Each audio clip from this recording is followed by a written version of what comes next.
Hi friends, welcome to my channel. లక్ష్మిని దెబ్బ కొట్టడానికి సరియు, మనీషా, దేవయాని ఒక దగ్గర మీటింగ్ పెట్టుకుంటారు. దేవయాని సరియుని ఇలా అంటూ ఉంటుంది. ఆ రోజు మనీషా మిత్రల పెళ్లి రోజు మిత్రకి ఏదో మందు పెట్టి మనీషా మెడలో తాళి కట్టించావంట కదా, నాకు కూడా అటువంటి మందివ్వరాదు, నా కొడుక్కి పెట్టి నా కోడల్ని చీకొట్టేలా చేస్తా అని అంటూ ఉంటుంది దేవయాని. అటువంటి మందులకి మీ అబ్బాయి పడడు లేండి, వేరే రకం పసర్లు కావాలి, నేను తెప్పిస్తా అని అంటూ ఉంటుంది సరియు.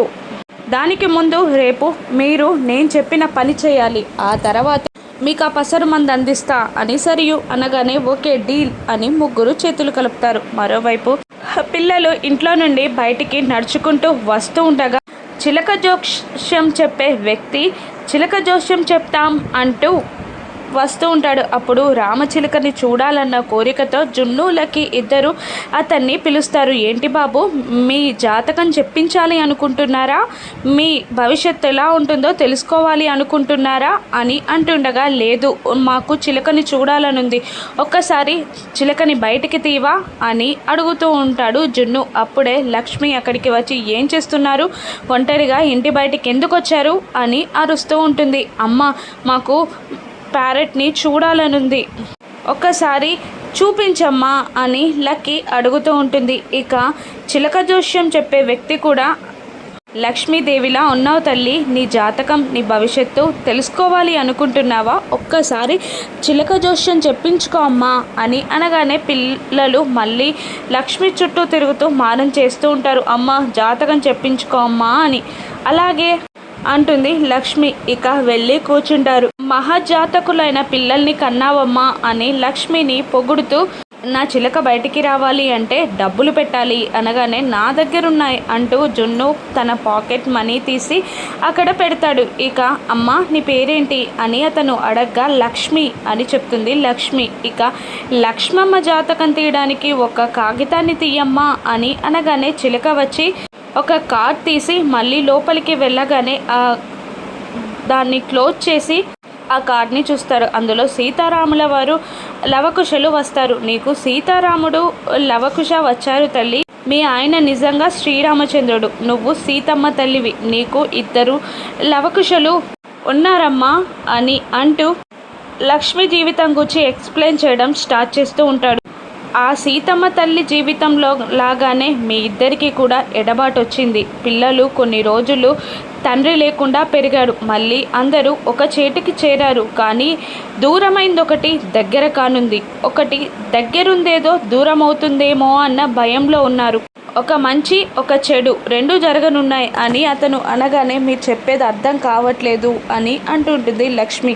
ఒక పెద్ద ఆపద మాత్రం రానుందమ్మా, ఆ ఆపదని దాటితే నీ జీవితం సుఖ సంతోషంగా ఉంటుంది, కానీ ధైర్యం కోల్పోకు, నీ ధైర్యమే నీకు బలం, ఈ మార్గంలో వెళ్ళు, నీ ధైర్యానికి నీ ఆపద దూరం పోతుంది, నీ సంసారం సుఖజీవనం అవుతుంది అని అంటూ వెళ్ళొస్తానమ్మా అంటూ వెళ్ళిపోతాడు. ఇక ఇంట్లోకి వచ్చిన లక్ష్మిని మనీషా ఎగతాళిగా చేస్తూ, ఏంటి నీ జీవితం మారిపోతుందని చెప్పారా, సీతమ్మ వారిలాగా నువ్వు కూడా మళ్ళీ అడవుల పాలవుతావని చెప్పారా, ఏం చెప్పారు అని మనీషా ఎగతాళిగా చేస్తుండగా, ఏం లేదు ఈసారి లక్ష్మణుడు కాకుండా శూర్పణఖ చెవులు ముక్కు సీతమ్మ తల్లి కోస్తుందని చెప్పారు అని అంటుండగా, అంటే నువ్వు సీతమ్మ తల్లివి నేను శూర్పణఖనా అని అడుగుతూ ఉంటుంది మనీషా. కరెక్ట్గా చెప్పావు, ఈసారి నా చేతుల్లోనే నీ ముక్కు చెవులు ఖచ్చితంగా కోస్తా అని అంటూ ఉంటుంది లక్ష్మి. నీ తలరాతని నేను రాస్తా అని అంటూ ఉండగా, నా తలరాత నువ్వేం రాస్తావు కానీ నువ్వే మిత్ర గారికి అతిపెద్ద గండానివి అంటుంటుంది లక్ష్మి. లేదు, మిత్రని కాపాడే బలం నా దగ్గరుంది, నా రక్తం పంచుకొని పుట్టే బిడ్డ మిత్రని కాపాడుతుంది అని అంటూ ఉండగా, అసలు ఎవరు మిత్రని కాపాడుతారో తెలుస్తుంది, నువ్వే అతిపెద్ద గండాను అని కూడా ప్రూవ్ చేస్తా, ఇంటి నుండి బయటికి వెళ్ళడానికి రెడీగా ఉండు, అప్పుడే మిత్ర గారికి గండాలు దూరం అవుతాయి అని అంటూ అక్కడి నుండి లక్ష్మి వెళ్ళిపోతుంది. ఆల్రెడీ గండం మొదలైంది, నువ్వు జీవితాంతం ఏడవలసిందే, నీ బిడ్డలు నీకు దూరం అవనున్నారు అని అనుకుంటూ ఉంటుంది మనీష. మరోవైపు అరవింద టెన్షన్ పడుతూ ఉండగా ఆ ప్రోగ్రాం మార్చడం కుదరదు, సెంట్రల్ మినిస్టర్ వస్తున్నారు, ఎవరికి కాల్ చేసినా కుదరదనే చెప్తున్నారు అని జయదేవ్ నందన్ అంటూ ఉంటాడు.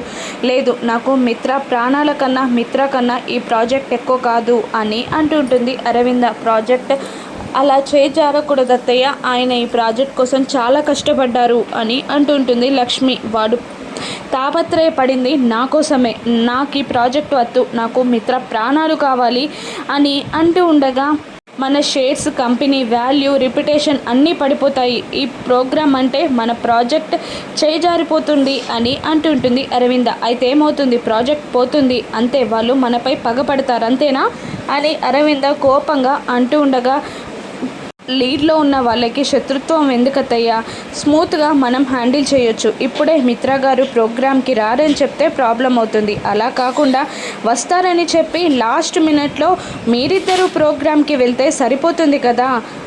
ఇంట్లో గెట్ టుగెదర్ పార్టీ ఏర్పాట్లు ఆయన చూసుకుంటున్నారు అని చెప్తే సరిపోతుంది, మిత్రకి కూడా మనం ఇదే చెప్పొచ్చు అని లక్ష్మి అనగానే, సూపర్ ఐడియా లక్ష్మి, అటు కర్ర విరవకుండా పాము చావకుండా కరెక్ట్గా చెప్పావు, ఏమంటావు అరవింద అని జయదేవ్ నందన్ అంటుండగా, బాగానే ఉంది కానీ అని ఏదో అంటుంటుంది అరవింద. మనం అనుకున్నట్టే జరుగుతాయి అత్తయ్య, ఏం టెన్షన్ పడకండి అని అంటూ ఉంటుంది లక్ష్మి. ఇక సరియు ఒక పాముల ఆమెను కలవడానికి వెళ్తుంది. ఇక ఒక ఫోటో పాముకి చూపిస్తే పాము కాటేసే వరకు వదిలిపెట్టదు, అలా పగపడుతుంది అని చెప్తుంటుంది ఆవిడ. ఖచ్చితంగానా అని అంటూ ఒక ఫోటోని ఇస్తుంది సరియు ఆమెకి. ఇక పాము బుట్ట ఓపెన్ చేసి ఆ ఫోటోని ఆ బుట్ట పక్కగా పెట్టి నాగస్వరం ఓడుతూ పాముకి ఆ ఫోటో చూడమని సైగ చేస్తూ ఉంటుంది. ఇక ఆ ఫోటో మిత్రదే, కానీ పాము ఆ ఫోటోని చూడకుండా సరియు వైపు చూస్తూ ఉంటుంది. అప్పుడే సరియు మొబైల్ రింగ్ అవుతుంది. పాముని చూసి భయపడిన సరియు చేయి జార్చుకుంటుంది. అప్పుడు మొబైల్ ఆ పాము పక్కనే పడుతుంది. ఇక మొబైల్లో ఉన్న దేవయాని ఫోటోని ఆ పాము చూసి అదే చంపాల్సిన వాళ్ళ ఫోటో అని ఆవిడపై పగ పట్టేస్తుంది. మిత్ర ఫోటోని కూడా చూస్తుంది ఆ పాము. ఆ తర్వాత బుట్ట క్లోజ్ చేసేస్తుంది ఆ ఆడ మనిషి. ఆ తర్వాత మిత్రానందన్ ఇంటికి వెళ్ళమని, అక్కడ దేవయాని సహాయం చేస్తుందని, ఏదో ఒక పసరు మంది ఇచ్చేయమని సరియు చెప్పగానే అలాగే అంటూ వెళ్ళిపోతుంది ఆవిడ. తెల్లవారుతుంది. ఇక అందరూ హాల్లో ఉండగా ఇక పిల్లల్ని తీసుకెళ్ళడానికి ఒక ఇద్దరు వ్యక్తులు వస్తారు.